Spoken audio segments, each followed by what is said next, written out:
Hey guys, subscribe for daily content, and if you're shopping for gear, make sure you check out the description for the newest items at some of the very best online retailers. There's also links for some of the items that I personally recommend. Thanks! What's going on YouTube? Metal Complex here, and today I've got a really short knife review / knife overview to share with you guys. This is the CJRB Ekko button lock. I've had this for a bit. Every time I came back across it, I looked at it and thought, I've already reviewed that knife. I reviewed the micarta version. And then I realized, oh wait, this has a button. It's actually a different knife. And a lot of people kept saying, why didn't you ever review the button lock Ekko? It's so good. Yeah, it is, and it's a great price. It's just been like massively overshadowed by the pyrite. So I want to review this here real quick. I've already talked about the design of the knife. There's no reason to go massively in depth, but I want to give you guys my reasonably in-depth thoughts. This might be a good option, a good alternative for a lot of people versus, the pyrite and some other knives. Thanks so much to CJRB for sending this to me a very long time ago. Sorry about that. Thanks to my patrons for supporting me, and please make sure to follow me on Instagram at metal_complex. This knife is absolutely available, and if you don't like the carbon fiber, don't worry because they offer it in a wide variety of different scale materials. I'll link it right down in the description so you guys can check it out if you want to. It does help my channel when you use those links, but that's entirely up to you. Let's measure it real quick. We're going to blast through specs here. Overall length is coming in at 7.5 inches, blade length coming in at 3.35, and cutting edge coming in at about 3 1/8. How about some size comparisons? Let's put it up against the pyrite first. It's gonna look like the pyrite's a little bit smaller because the camera's at an angle so that I can comfortably look at it and sit at the same time. If we flip-flop these and do the Ekko up on top, you'll kind of see what I'm saying here. They're actually both almost exactly the same. In fact, they might actually be exactly the same size. With the forward choil on the pyrite, the Ekko is gonna have a little tiny bit more cutting edge, but it's about the same size. Let's do the Ontario Rat Model 1. Whoops. And the Ontario Rat Model 2. This guy is definitely closer to the size of the Rat 2, but a little bit larger. How about up against this to do a couple more? Let's put it up against the Spyderco Para 3. How about the Civivi Elementum? There we go. And let's do the Benchmade Bug Out. I think that's probably enough. How's the action on this guy? It's good. One of the things that the Ekko has over the pyrite is the fact that it is a front flipper. And sorry, I was checking to make sure that that was actually not the case. It is a front flipper. If you really like front flippers in combination with a button lock, then you have that option. If you don't like front flippers, you don't have to worry about it because it's got the opening slot, which I actually prefer on this profile over a thumb stud. The button works perfectly, and in my opinion, the action is indistinguishable versus the pyrite. The action is great. There's nothing wrong with it. In fact, a lot of people are really going to enjoy it for the money. How about carry profile? Thickness up against the Spyderco Para 3? It's definitely thinner. Length and height up against the PM2 and the Para 3. It's about the same overall length as the Para 3, but not quite as tall. Even at its maximum height, really just not. So thinner, shorter, more compact than both. Materials. In this case, we have the shiny carbon fiber, which I don't like. Is it a laminate? Ooh, I actually don't know. Is it? Guys, I think that is a laminate. Yeah, I think that's what that is. I would prefer, I don't like the laminate G10 and carbon fiber, and even if it's not, I really don't like the shiny stuff. I would honestly recommend that you go with any of the other scale materials.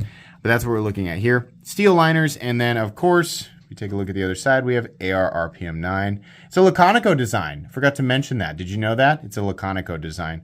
AR RPM 9, which is a powder steel, the only powder formed composition that you will consistently find at this price point.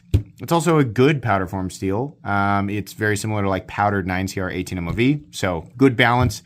Definitely an acceptable steel at this price point. You're good to go there.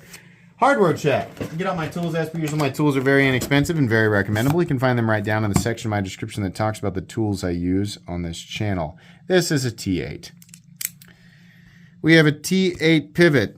These are T6. There's 2 on each side, and we have 2 T6 screws for the pocket clip, and the pocket clip can be mounted for left-handed carry. That's perfect. That's how it should be, outside of not being T8. But that's all right. As long as you got the right tools for the job, you should be good to go. Weight. How much does it weigh? We almost forgot to do that. It weighs 3.7 ounces for about 3.35 inches of blade. Decent ratios. Nothing to complain about there, and it's compact enough that that's really not going to matter to anybody outside of the people who insist they can't carry anything heavier than the mini bug out. Let's go ahead and measure blade stock thickness. Very thin. Very, very thin on the blade stock thickness, so that's great. Meat and potatoes time. This literally is just an alternative to the pyrite. A lot of people will say, I prefer the Ekko. People say, I prefer the pyrite. I like the fact that you can choke up on the pyrite, and I think I prefer the overall look of the blade both on this version and on the drop point version, but that doesn't mean that the Ekko is not good. Far from that, actually. The Ekko is absolutely good. It's got nice ergonomic lines, and you do get a little bit more cutting edge. You get a little swedge up here. This is a little more, I guess, sheep's footy. Some people are going to say sheep's foot. Some people are going to say reverse tanto with a belly and modified this or that, right? Some people get upset with me because they're like, no, you're perpetuating the incorrect history of, knife blades throughout time. And I'm just like, oh, I can't be bothered with that. This is some sort of triangular blade shape that cuts. Here's the tip, it will poke. Here's the edge, it will cut. It is nice and thin behind the edge, right?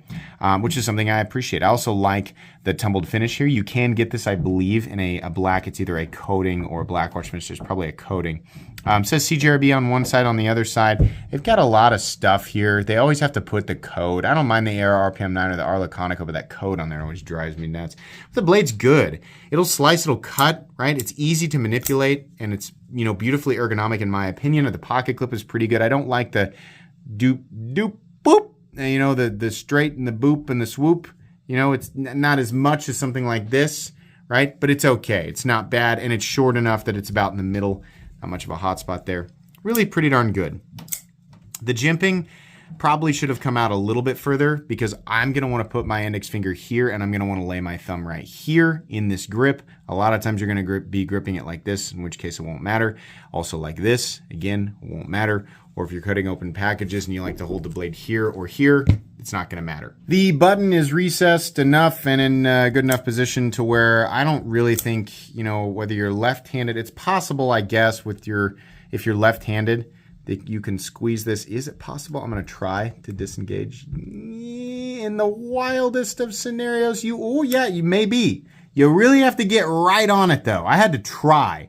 I don't think the meat of this hand naturally presses into it that hard. I had to really focus on pressure. Yeah, I had to hold it kind of like this, right? I think you're probably okay. You just need to, left-handed people, you're going to have to be more aware of it, right? But this is still a knife that can easily be manipulated with your left hand, and it's nice because you can actually mount the clip over there. That's really good.